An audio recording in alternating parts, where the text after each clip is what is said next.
अस्सलाम वालेकुम दोस्तों, मां आहियां सोहराब सुमरो ऐं असांजे पॉडकास्ट जो ॿियो हिसो आहे जंहिंमें फरमान अली साहब गुज़िरियल पॉडकास्ट में तव्हांखे ॿुधायो मुख़्तलिफ़ अमेरिका में जेके बिज़नेस थियनि था ऐं उहे कीअं करे सघजनि था, केतिरो अमाउंट हुन में खपे थो।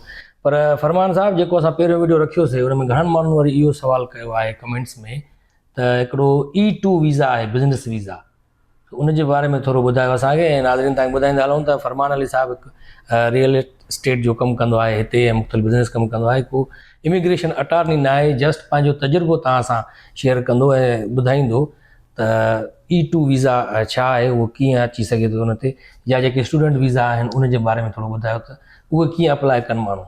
साईं ॾिसो, वॾी महिरबानी हिकु त तव्हांजी टाइम ॾियण जी। जेको आहे सो E2 वीज़ा बेसिकली हिकिड़ो ट्रीटी वीज़ा आहे। ट्रीटी वीज़ा चवंदा आहिनि त अमेरिका जूं कुझु मुल्कनि सां ट्रीटी साइन थियल हूंदी आहे, जंहिंजे तहत हू उन्हनि खे वीज़ा ॾींदा आहिनि। त E2 वीज़ा हिकिड़ो ट्रीटी वीज़ा आहे जंहिंजे तहत असांजा उते माण्हू जेके हिते बिज़नेस पर्पज़ जे लाइ अची सघनि था या अचणु चाहिनि था उन्हनि जे लाइ। तव्हांखे हिकिड़ी ॻाल्हि एड कंदो हलां त इन E2 वीज़ा में इंडिया इन में शामिल न आहे, चाइना बि इन में शामिल न आहे। पाकिस्तान आहे जी, पाकिस्तान उन्हनि मुल्कनि में आहे जंहिंजो इहो ट्रीटी वीज़ा साइन थियल आहे। E2 वीज़ा बेसिकली छा आहे त उन में तव्हां हिकिड़ो सब्सटेंशियल अमाउंट हिते इन्वेस्ट कंदा आहियो अमेरिका में।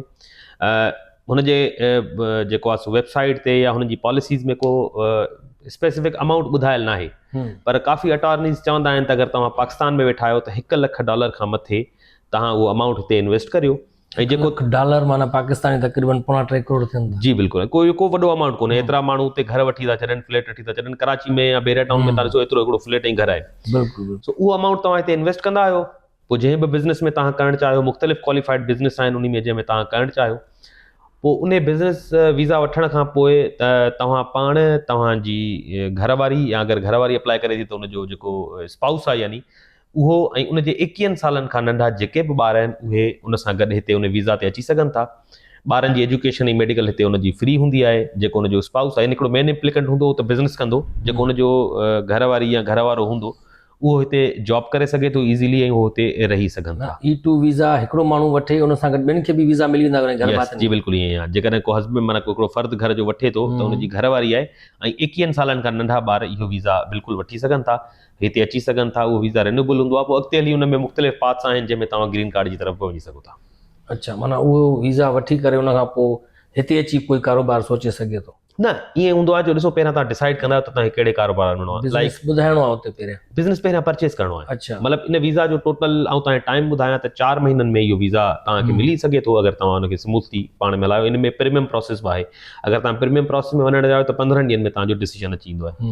त इन में हूंदो छा आहे, पहिरियां तव्हां बिज़नेस सिलेक्ट कंदा आहियो। लाइक अगरि तव्हां को सैलून पसंदि था कयो, या गैस स्टेशन आहे तव्हां पसंदि था करियो, टायर शॉप आहे उहो तव्हां पसंदि था करियो, कॉफ़ी शॉप आहे तव्हां पसंदि था करियो।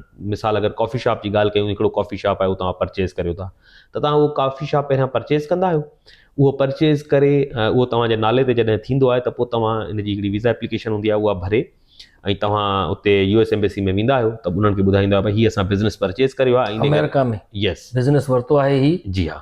उनजो अलॻि अमाउंट थींदो जेतिरे जो बि वठो, जेतिरे जो मां ॿुधायां तव्हांखे हुन में लिखियलु आहे सब्सटेंशियल अमाउंट ऑफ इनकम। माना कोई स्पेसिफिक न आहे त तव्हांखे 2 लख ई ॾियणा आहिनि या लख ई ॾियणो आहे। पर अटॉर्नीज़ काफ़ी चवंदा आहिनि अगरि मुल्क खां ॿाहिरि तव्हां ठाहियो त 1 लख ताईं तव्हां अगरि इन्वेस्ट करियो त तव्हां अची था सघो। ऐं इन जी वेट टाइम बि न आहे। लाइक अगरि तव्हां B1 B2 अप्लाई करियो था वीज़ा, त उन में तव्हांखे 9 महीना 10 महीननि जो अपॉइंटमेंट वेट टाइम आहे। E2 वीज़ा में तव्हां जीअं अप्लाई कंदा आहियो त 2 हफ़्तनि में तव्हांजी अपॉइंटमेंट डेट अची वेंदी आहे, छो जो बिज़नेस वीज़ा आहे।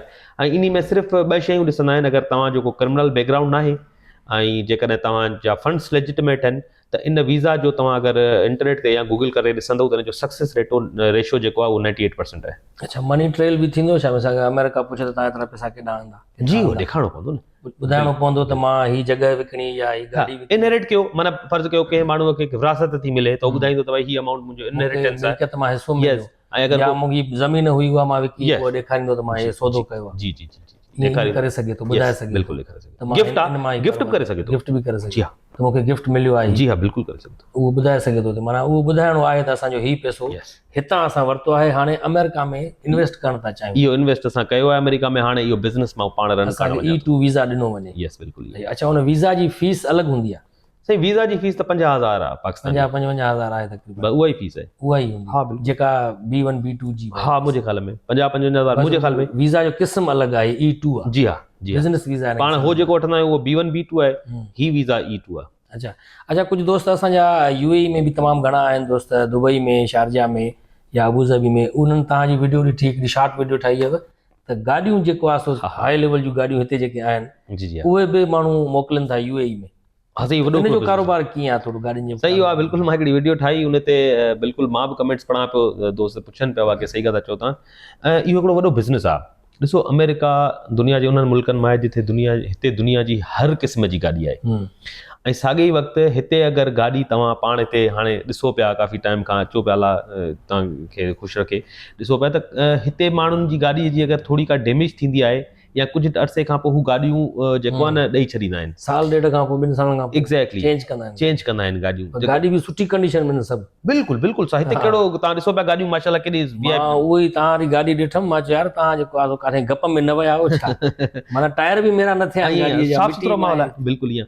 त उहे जंहिं महिल गाॾियूं हितां यूज़ थींदियूं आहिनि या मे बी घणियूं गाॾियूं उते एक्सीडेंट बि थींदियूं आहिनि, एक्सीडेंट माइनर हूंदा आहिनि माना, त पोइ माण्हू छा कंदा आहिनि, उनखे पसंदि न कंदा आहिनि, ॿी गाॾी वठंदा आहिनि छो जो हुननि जी इंश्योर्ड हूंदियूं आहिनि।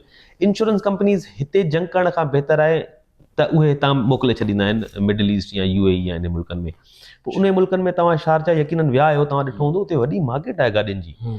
हितां जेके गाॾियूं उते वञनि थियूं उहे हितां खां 2-3 गुना वधीक थियूं खपनि, छो जो उते हिननि अमेरिकन गाॾियुनि जी पूरी दुनिया में डिमांड आहे, डेफिनेटली UAE में बि आहे।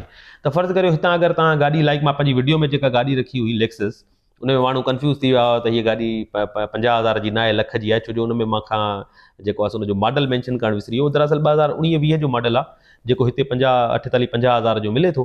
तव्हां उनखे अगरि हितां शिप था कयो दुबई, त तव्हांजो तक़रीबन उन ते कॉस्ट अचे थो। शिपिंग जा बि 2 तरीक़ा आहिनि, हिकिड़ो त तव्हां कंटेनर में करे मोकिलियो, ॿियो रोरो हिकिड़ो त रोल इन रोल आउट जेको उनजो आहे उन में तव्हां करे मोकिलियो। 2-2.5 हज़ार जो उन में ख़र्चो आहे। दुबई जीअं गाॾी इहा पहुचे थी त उते वैल्यू एडिड टैक्स लॻंदो आहे 5%, त 50,000 जी गाॾी आहे त 5,000, त माना मैक्सिमम तव्हांखे 55-56 हज़ार जी गाॾी उते पए थी। $55,000 जा गाॾी मिली हिकिड़ी उन्हनि खे UAE वारनि खे। यस। उहे उते घणे पोइ सेल कनि? उते साईं तव्हां ॾिसो मुख़्तलिफ़ प्लेटफॉर्म आहिनि। डुबीज़ल में तव्हां अगरि ॾिसंदो न गाॾीअ जी क़ीमत त उहा 85 खां 88-90 हज़ार रुपए जी आहे। माना हिकु गाॾीअ ते $25,000-30,000 कमाए सघे? जी बिल्कुलु, इहो ईअं ई आहे। अच्छा। पोइ ईअं थींदो आहे त ॾिसो हिन में पूरी चेन आहे। हिकिड़ा जेके माण्हू हितां मोकिलीनि था त उते तव्हां शारजा में ॾिठो हूंदो ऑक्शन हाउसिस आहिनि जिथे माण्हू ऑक्शन में वेंदा आहिनि, गाॾियूं परचेज़ कंदा आहिनि। त इहा हिकिड़ो बिज़नेस मॉडल आहे। हितां हिकिड़ा माण्हू गाॾियूं मोकिलींदा आहिनि, उन्हनि खां ऑक्शन हाउस वारा उते थोरे प्रॉफिट ते वठंदा आहिनि। ऑक्शन हाउस मां वरी जेके माण्हू गाॾियूं वठंदा आहिनि उहे वरी उन मार्केट खे उते शारजा में उनखे रिपेयर कराए वरी दुबई में खपाईंदा आहिनि। सही। त इहो हिकिड़ो सॼो चेन आहे। तव्हां पूरी बि करे सघो था, यानी फॉरवर्ड बैकवर्ड इंटीग्रेशन पाण करे सघो था, या तव्हां हितां डायरेक्ट वञी तव्हां पंहिंजो सिर्फ़ु ऑक्शन हाउस खे खपाए छॾियो ऐं तव्हां उहे पाण अॻिते वेंदा। छो जो उते दुबई में खोड़ अहिड़ा माण्हू आहिनि, मां पाण ॾिसी आहियां, यकीनन तव्हां बि ॾिठो हूंदो, जेके हिननि ऑक्शन हाउस खे वीकली बेसिस ते ऐं वॾो टाइमली उन्हनि खे विज़िट कनि था, उते गाॾियूं ॾिसनि था। ऐं न सिर्फ़ु वॾियूं गाॾियूं, त मां जेको गाॾी जो मिसाल पंहिंजी वीडियो में ॾिनो उहा त 50,000 जी आहे। तव्हां हितां अगरि 4,000 जी गाॾी मोकिलियो 5,000 जी, उहा बि उते 10-12 हज़ार जी खपी थी वञे। माना पोइ त डबल ते कमाई थी वई। माशाल्लाह, ॾाढो ज़बरदस्त तव्हां इहो ॿुधायो सिस्टम।